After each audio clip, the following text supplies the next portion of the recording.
మన health India Rajendra రెడ్డిని. ఈరోజు నేను ముఖ్యంగా చేయాల్సినటువంటి వీడియో ఏంటంటే,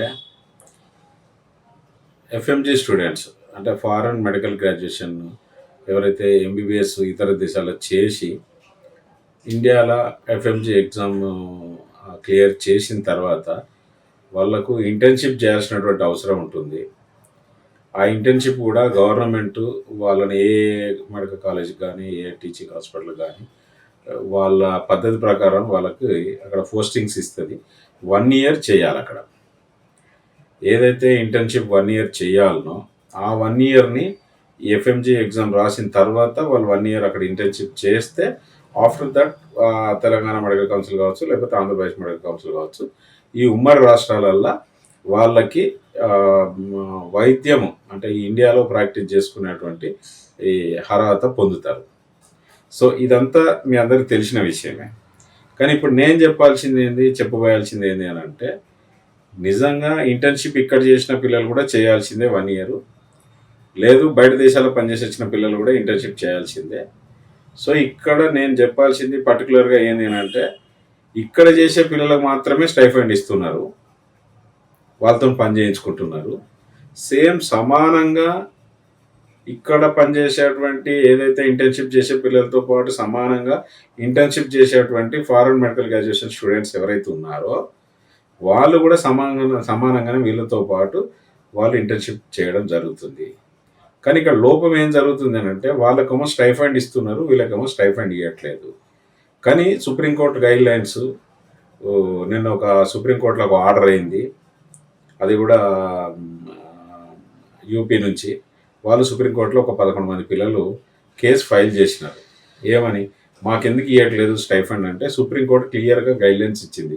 ఏమని, సేమ్ ఈక్వలెంట్గా వర్క్ చేస్తున్నారు, ఈక్వలెంట్ డిగ్రీ, రేపు వీళ్ళు completion of the course, completion of the internship same ఈక్వలెంట్గానే వాళ్ళు ప్రాక్టీస్ చేయాల్సినటువంటి పరిస్థితి ఉంది. కాబట్టి వాళ్ళకు కూడా ఏ రాష్ట్ర ప్రభుత్వాలు ఉన్నాయో ఆ రాష్ట్ర ప్రభుత్వాలు అన్నీ కూడా వాళ్లకు ఆ రాష్ట్రంలో ఉన్నటువంటి స్టైఫండ్ ఏదైతే ఉంటుందో, కొన్ని రాష్ట్రాలు ఎక్కువ ఉంది, కొన్ని రాష్ట్రాలు తక్కువ ఉంది, ఆ రాష్ట్ర పరిధిలో ఉన్నటువంటి స్టైఫండ్ని కంపల్సరీ స్టైఫండ్ ఇవ్వాలి అని చెప్పి క్లియర్గా ఇన్స్ట్రక్షన్స్ ఇచ్చింది.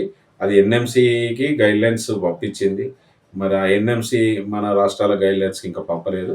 అది నిన్ననే జరిగింది. దయచేసి చెప్తున్నా, ఈ మన దగ్గర ఉమ్మడి రాష్ట్రాల్లో ఉన్నటువంటి ఎఫ్ఎంజీ పిల్లలందరూ కూడా చెప్తున్నా, మీరు కూడా కావాల్సుకుంటే ఏదన్నా దాని గురించి వివరాలు కావాలని అనుకుంటే ఆ కింద నంబర్ ఉంటుంది నాది, 9100104142 అనే ఒక నంబర్ ఉంటుంది. మీకు ఏమైనా కావాలంటే నేను హెల్ప్ చేసి పెడతా. ఒకవేళ మన స్టేట్ గవర్నమెంట్ కనుక యాక్సెప్ట్ చేయకపోతే ఏం చేయాలో కూడా నేను చెప్తాను. సో అట్లాంటి పరిస్థితుల్లో మీరు వాళ్ళతో పాటు కష్టపడుతున్నారు, వాళ్ళతో పాటు ట్రీట్మెంట్ చేస్తున్నారు. కాబట్టి వాళ్ళని ఒక రకంగా, మిమ్మల్ని ఒక రకంగా చూడమని ఏ గవర్నమెంట్ కానీ ఏ ప్రభుత్వం కానీ చెప్పలేదు వాళ్ళకి. సో ఇక్కడ మాత్రం మన ప్రభుత్వాలు మాత్రం మన పిల్లలకు స్టైఫండ్ ఇవ్వట్లేదు. కాబట్టి నేను ముందుకు వచ్చిన. సో ఆ గైడ్లైన్స్, సుప్రీంకోర్టు గైడ్లైన్స్ ప్రకారము ఒకసారి మన పిల్లలు కూడా ఆలోచించి అక్కడ ఉన్నటువంటి మీ డిఎంఈని కావచ్చు, లేకపోతే మీ కౌన్సిల్ని కావచ్చు, లేదంటే మీ సూపరింటెండెంట్ ప్రిన్సిపాల్ని కావచ్చు, ఒకసారి మీరు అడగండి. ఒకవేళ వాళ్ళు కాదు కూడదు అని అంటే అప్పుడు మనం దానికి ఏం చేయాలి, ఎట్లా చేయాలనేది నేను చెప్తాను. దయచేసి ఎఫ్ఎంజీ పిల్లలందరూ కూడా కొద్దిగా ఫాలో అప్ అయ్యి ఈ వీడియోని చూడండి. చూస్తే మీకు తెలుస్తుంది. ఎందుకంటే కొంతమంది పిల్లలకు ఈ విషయాలు తెలియకపోవచ్చు. నాకు తెలిసి సుప్రీంకోర్టు గైడ్లైన్స్ నిన్ననే తీర్పు ఇచ్చింది. ఆ ఆర్డర్ని ఇంక అందరికీ తెలియదు. అది ఆ తెలియని ఆర్డర్ని నేను ఈరోజు మీకు చెప్తున్నాను. దయచేసి ఈ పిల్లలందరూ కూడా దీన్ని గమనించి, ఫారెన్ మెడికల్ గ్రాడ్యుయేషన్ అనేది మీరు చేసేది నేరం కాదు. అక్కడ కూడా చదువుకున్నారు, మీ పరిస్థితులు మీకు ఇష్టం వచ్చిన పరిస్థితుల ప్రకారం మీరు చదువుకున్నారు. ఆ చదువుకున్న పరిస్థితుల ప్రకారం ఇక్కడ వచ్చి ఎగ్జామ్ రాసినారు. పాస్ అయిన పిల్లలకు మాత్రమే ఇంటర్న్షిప్ ఇస్తున్నారు, అది అంతవరకు క్లియర్.